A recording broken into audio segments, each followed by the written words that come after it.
खून से लिखी हुई कहानी है, स्याही से नहीं बढ़ेगी। अगर आगे बढ़ाना है तो फिर से खून ही मांगेगी। खून से लिखी हुई कहानी है ये, स्याही से नहीं बढ़ेगी। अगर कहानी आगे बढ़ानी है तो फिर से खून ही मांगेगी। जी हाँ, केजीएफ चैप्टर 2 देख चुके हैं तो प्रकाश राज का ये डायलॉग आपके दिमाग में याद ही होगा। यह स्टार केजीएफ 2 मौजूदा वक्त 2022 की ऐसी फिल्म है जिसने सभी रिकॉर्ड तोड़ दिए हैं। एसएस राजामौली की बाहुबली के बाद ये दूसरी ऐसी फ्रेंचाइजी है जिसके सीक्वल का लोगों को बेसब्री से इंतजार है। केजीएफ 2 के एंडिंग के सीन ने खलबली मचा के रख दी थी।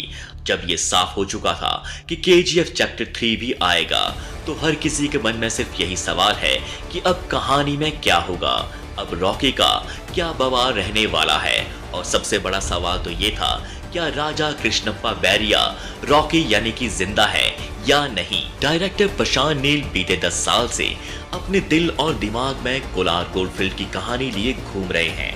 फिल्म के लीड एक्टर ने भी साफ शब्दों में कहा है कि केजीएफ 3 की कहानी पूरी फिल्म केजीएफ चैप्टर 2 से भी अधिक दमदार रहेगी। इसमें हाई ऑक्टेन एक्शन और सीक्वेंस देखने को मिलेगा। लेकिन सवाल ये उठता है कि जब केजीएफ चैप्टर 1 में हमने रॉकी को कोलार गोल्डफील्ड का साम्राज्य बनाते हुए देख लिया और केजीएफ चैप्टर 2 में भी उसका पागलपन, अधीरा की मौत, केजीएफ को मिसाइल के हमलों से ध्वस्त हुए देखा और रॉकी को अंत में बीच समंदर में सारा सोना लेकर डूबते हुए भी देखा, तो आखिरकार केजीएफ चैप्टर 3 में क्या होने वाला है। रॉकी ने क्या कहा था, याद कीजिए।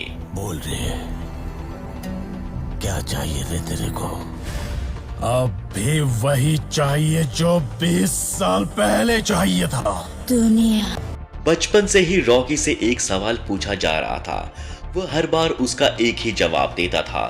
तब भी जब केजीएफ 2 में गोली लगने के बाद वह बिस्तर पर होता है। कुल मिलाकर बात यह है कि रॉकी को दुनिया का सबसे अमीर और सबसे ताकतवर इंसान बनना है। उसे दुनिया में वह इंसान बनना है जिसके पास सबसे ज्यादा सोना है, क्योंकि मासूम उम्र में ही वह समझ गया था कि दुनिया को नचाना है तो उसे वह सुनहरी चमक देनी होगी जिसे देखकर आंखें चुंधिया जाती है। तभी तो मजबूरी का मसीहा बनने के बाद भी केजीएफ 2 में उसकी एक ही जिद थी कि काम नहीं रुकना चाहिए और सोना निकालो। मॉन्स्टर। कौन है रॉकी को मॉन्स्टर बताने वाला वह आदमी? फिल्म का सबसे बड़ा क्लाइमैक्स यही शख्स है जो पत्रकार आनंद को सुनाता है रॉकी की कहानी। अगर थोड़ा फ्लैशबैक में देखें तो केजीएफ चैप्टर 1 और केजीएफ चैप्टर 2 में फिल्म के पत्रकार साहब यानी आनंद दोनों ही फिल्मों में इस इंसान से बात करते हैं। वो आदमी जो उन्हें रॉकी का किस्सा सुनाता है कहता है कि वो गैंगस्टर नहीं, मॉन्स्टर है।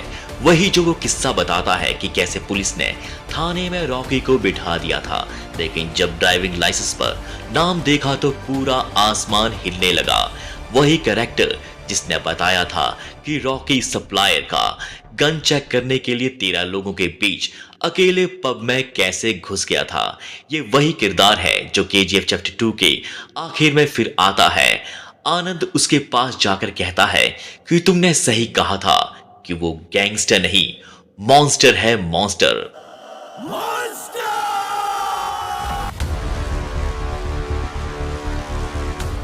दोनों ही चैप्टर में प्रशांत नील ने इस किरदार को कहीं भी एक्सप्लोर नहीं किया है, नहीं बताया है कि ये शख्स कौन है और वह आनंद को कहानी क्यों सुना रहा था, जबकि आनंद तो खुद केजीएफ में हर पल रॉकी के साथ था। अगर आप जानते हैं तो हमें कमेंट बॉक्स में जरूर बताएं।